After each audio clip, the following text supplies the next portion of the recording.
सुस्ती या तो भोजन या विचारों के अधिक मात्रा में सेवन करने से आती है। शायद आप ये सोचें कि विचारों के अधिक सेवन से आलस कैसे आएगा। हालांकि हर कोई ये तो समझ सकता है कि भोजन के अधिक सेवन से जरूर सुस्ती आती है। अगर विचार आपको खा रहे हैं तो आप देखेंगे कि आप बिस्तर से बाहर ही नहीं आना चाहेंगे।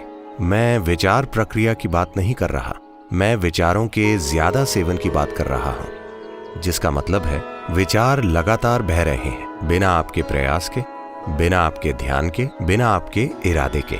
जब ऐसा हो जाता है तब आप देखेंगे कि स्वाभाविक रूप से आप भौतिक गतिविधियों से बचना चाहेंगे, और जब ये एक सीमा से परे चला जाता है तब आपके विचार आप पर पूरी तरह से कब्जा कर लेते हैं। चिकित्सा विज्ञान में इस स्थिति को भद्दे नाम दिए जाते हैं। ये महत्वपूर्ण है कि भोजन में और अंतहीन विचारों की गति में एक तरह का संयम होना चाहिए। चेतना से सोचना या बस विचारों के सहारे जीवन जीना, ये दो बहुत अलग चीजें हैं। ये एक दुर्भाग्यपूर्ण सच्चाई है कि बहुत सारे लोगों को इनमें फर्क पता नहीं है, और इस वजह से जो कीमत मानवता चुका रही है वो उचित नहीं है।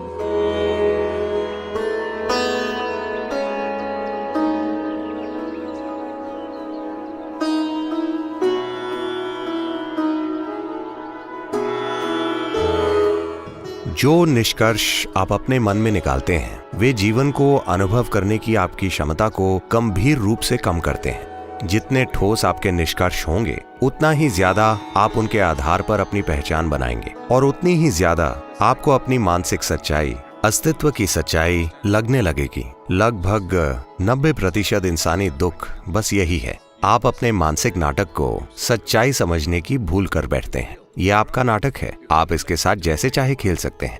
अगर आप इस नाटक के अच्छे निर्देशक हैं तो आप इसे जैसा चाहे बना लेंगे, नहीं तो ये बेतरतीबी से हो रहा है। यही अस्तित्व की सच्चाई है। ये कितनी सुंदर है, पर ज्यादातर लोग अपने मन में जीना चुनते हैं क्योंकि उन्होंने ठोस निष्कर्ष बनाए हैं, और अब उनके लिए ये विकल्प ही नहीं रहा कि उन्हें कहाँ जीना है। अब समय है कि आप इस धरती पर जिएं, इस सृष्टि की सुंदरता और इस सृष्टि में सृष्टा की उपस्थिति की भी अनुभूति कीजिए। सृष्टि के हर पहलू पर बस पर्याप्त ध्यान दीजिए और आप सृष्टि के स्रोत की उपस्थिति को उसमें देखेंगे।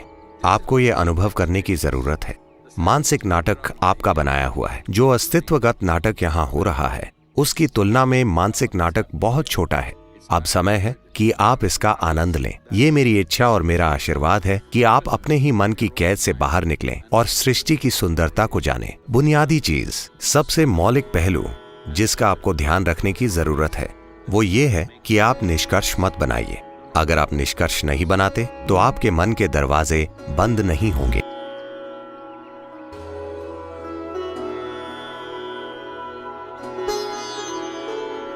अगर आप केवल अपना तर्क लगाते हैं और अपनी समझ के दूसरे पहलुओं को नजरअंदाज करते हैं तो आप जीवन की हर छोटी चीज को लेकर भ्रमित रहेंगे, क्योंकि तर्क एक काटने वाला उपकरण है।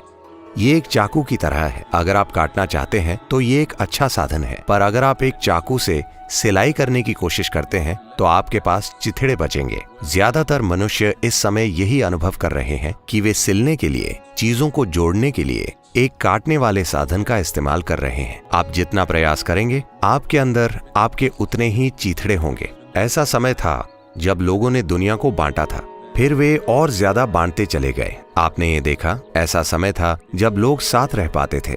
भारत में ऐसे परिवार थे जहां एक परिवार में 400-600 लोग होते थे। वे एक ही घर में रहते थे। फिर धीरे धीरे घर में बस माता पिता और उनके बच्चे और पोते पोती रहने लगे। फिर दादा दादी थोड़ी समस्या बन गए तो हमने उन्हें कहीं और भेज दिया। अब बच्चे समस्या बन गए हैं, हम उन्हें कहीं और भेज रहे हैं। और धीरे धीरे पति और पत्नी अलग अलग घरों में रह रहे हैं और वीकेंड पर मिल रहे हैं। बस यही नहीं, अपने भीतर भी आपने अपने आप को कई हिस्सों में काटकर खुद को कई लोगों में बांट दिया है, क्योंकि तर्क काटने की प्रक्रिया है।